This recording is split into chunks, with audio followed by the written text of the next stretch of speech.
6 NEET 2026 जो आज से सिर्फ एक वीक पहले 3 मई को हुआ था, 3 मई को हुआ था, वो कैंसिल कर दिया है एनटीए ने। गवर्नमेंट के साथ काफी लंबी डिस्कशन हुई उनकी और पेपर लीक जो हुआ था उसको कंसीडर करते हुए नीट 2026 कैंसिल कर दिया।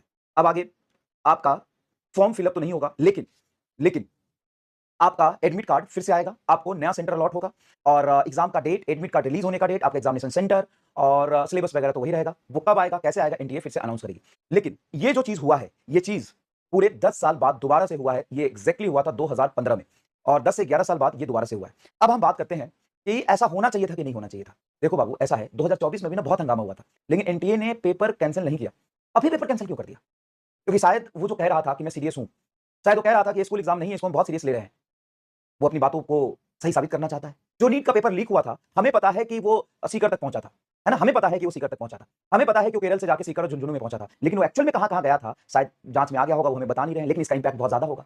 आप तो ये कह रहे हो ना भाई, इसे पेपर कैंसिल हो गया, अब हम क्या करेंगे? फिर से वो मेंटल ट्रॉमा क्यों? मैं, मेरी क्या गलती थी? मैं क्यों दोबारा एग्जाम दूंगा? मैं अपना परेशानी क्यों झेलूंगा? मैं इस एग्जाम के में लगा रहूं क्या? ये मेरी क्या गलती थी? मैं एग्जाम दोबारा क्यों दूंगा? बेटा आप एग्जाम दोबारा नहीं दोगे ना, लेकिन पेपर लीक हुआ तो उसमें भी तो आपकी कोई गलती नहीं थी। अगर वो लीक हुआ पेपर, अगर वो 5000 बच्चों 10,000 बच्चों तक गया होगा तो शायद सारा सीट तो ही ले जाएंगे। आपका क्या?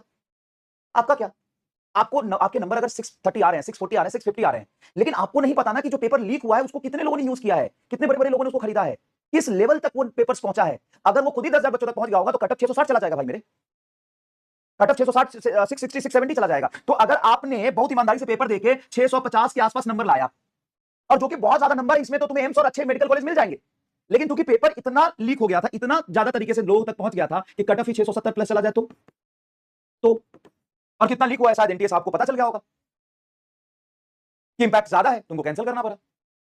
ठीक है, तो अब बात आती है कि पेपर दोबारा होगा। हाँ, पेपर तो दोबारा होगा। कब होगा वो एनटीए बता देगी। मेरे हिसाब से 2 महीने के आसपास में पेपर हो जाएगा। ठीक है, 2 महीने के राउंड, मैक्सिमम 2 महीना। टाइमलाइन अगर बात करूं मैं, टाइमलाइन की बात करूं तो मैक्सिमम 2 महीना।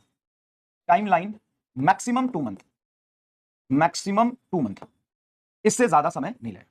पेपर कैसा आएगा? तो भाई देख, पेपर जैसा भी आए, पेपर लीक नहीं होना चाहिए, नहीं तो तुम्हारा सिलेक्शन रुक जाएगा। इंपॉर्टेंट ये नहीं है कि पेपर कैसा आएगा। फिर से मैं वही बार बार तुमको बता रहा हूं कि पेपर कैसा आएगा, वो अनएक्सपेक्टेड अनरियलिस्टिक पेपर के पीछे भी से नहीं भागना।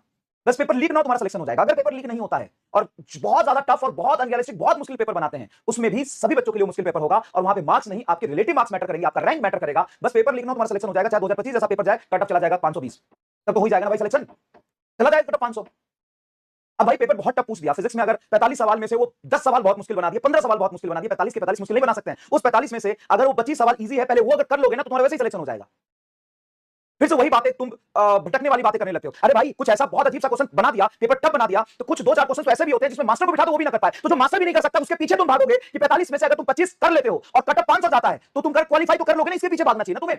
तुम्हें इसके पीछे भागना चाहिए कि जो पूरा सिलेबस है वो पूरा सिलेबस में कैसे अच्छे से रिवाइज कर पाऊं, जो पीवाईक्यू है वो मैं कैसे कर पाऊं, जो 1 मिनट में होने वाले सवाल है जो कि चाहे जितना मुश्किल पेपर आ जाए 45 में से उसके 25-30 क्वेश्चन वैसे होंगे वो मैं कर पाऊं, और बाकी जेई मेन के लेवल के अच्छे क्वेश्चंस की भी प्रैक्टिस करूं। मैथमेटिकली अगर एक पेज का सवाल जा रहा है तो नीट के लिए नहीं है, चाहे पेपर टफ है या पेपर इजी है या पेपर रिलेवेंट है या पेपर इररिलेवेंट है, पेपर 24 जैसा है, पेपर 25 जैसा है, पेपर 26 जैसा है। अगर सॉल्यूशन 4 5 6 7 लाइन में जा रहा है फिजिक्स का, तुम नीट में बैठ के नहीं कर पाओगे। इस बात को मान लो, क्योंकि तुम्हें 90 क्वेश्चन पहले बायोलॉजी करने हैं। बायोलॉजी में जब तक तुम 350 345 नंबर मार्क्स एक्वायर नहीं करते हो, बायोलॉजी में जब तक तुम 355 340 350 नंबर नहीं लाते हो, तब तक तुम किसी भी टफ पेपर की तैयारी के बारे में छोड़ दो सोचना। तुम ये सोचो कि कितना भी पेपर टफ आ जाएगा तो फिजिक्स से 45 सवाल ही आएंगे, 90 नहीं आएंगे, 90 बायोलॉजी के ही आएंगे, 45 केमिस्ट्री के ही आएंगे। उसके बाद जो फिजिक्स का क्वेश्चन आएगा, पेपर बहुत टफ है, कट ऑफ 520 530 जाएगा। सारे क्वेश्चन के पीछे नहीं भागना, पेपर बहुत टफ आता है, लॉजिकली सोचो, कंसेप्चुअली सोचो, थोड़ा दिमाग लगाओ।